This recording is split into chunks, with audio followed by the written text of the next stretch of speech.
અમે અને અમારી ટીમ અહીંથી અમે જેસોર વન્યજીવ અભયારણ્યની અંદર ટ્રેકિંગ માટે નીકળ્યા છીએ. અમે ઉપર ત્યાં દેખાય છે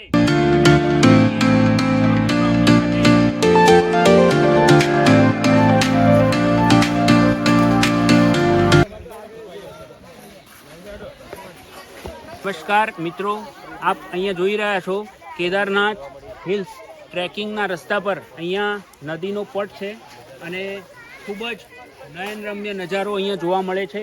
અહીંયા બાળકો ખૂબ મોજ કરી રહ્યા છે. Thank you.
માતાજી. જય માતાજી, જય માતાજી.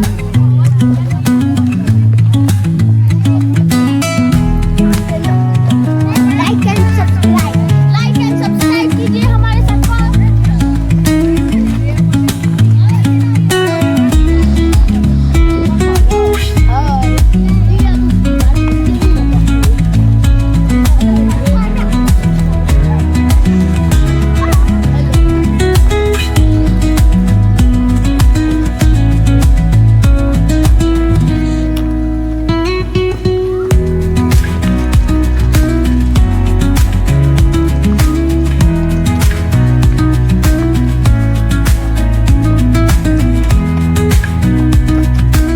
નમસ્કાર મિત્રો, અહીંયા આપણે આ ટ્રેકિંગ દરમિયાન રસ્તામાં આપણને કેટલાક અસ્થિઓ પણ જોવા મળે છે. નમસ્કાર મિત્રો, આપણે કેદારનાથ હિલ્સ ટ્રેકિંગના રસ્તા પર અહીંયા આપણે વચ્ચે પહોંચ્યા છીએ.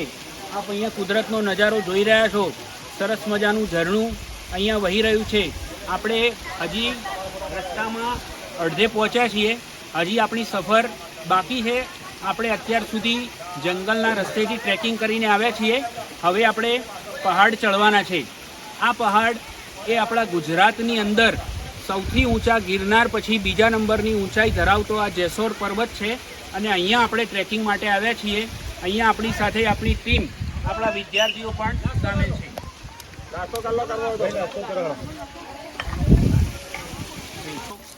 આપણે અરવલ્લીની ગિરિમાળા વિશે પણ થોડી માહિતી આપણને હોવી જોઈએ. અરવલ્લીની ગિરિમાળાના જે આ પર્વતો રહ્યા એ અવશિષ્ટ પર્વત તરીકે ઓળખાય છે. બરાબર. હવે અવશિષ્ટ પર્વત કેવી રીતે બને છે એ થોડી સમજ આપું તમને. અહીંયા નીચે જુઓ તમે, આ પર્વત ઉપર જે છીએ એ માટી દેખાય તમને ઉપર, માટીવાળો જે ભાગ છે. હવે જ્યારે પવન પાણીના ઘસારણના કારણે આ ઉપરની માટી ધોવાઈ જાય છે. બરાબર, એનું ઘસારણ થઈ જાય છે પવન દ્વારા, પાણી દ્વારા, અને પછી એ પથ્થર એકદમ આપણને અહીંયા જોવા મળે તો એકદમ નક્કર પથ્થર રહેશે. એટલે જે નક્કર પથ્થર રહે એને કહેવાય અવશિષ્ટ પર્વત. એ તમામ પોઈન્ટ ટુ પોઈન્ટ આપણને સાથ સહકાર આપી અને સમગ્ર ટ્રેકિંગ આપણું સફળ બનાવ્યું છે. તો એ બદલ આપણા અમિતભાઈનો પણ હું અહીંયા ખૂબ ખૂબ આભાર વ્યક્ત કરું છું કે એમને સમગ્ર ટ્રેકિંગ અમારું સફળ બનાવવામાં મદદરૂપ થયા છે.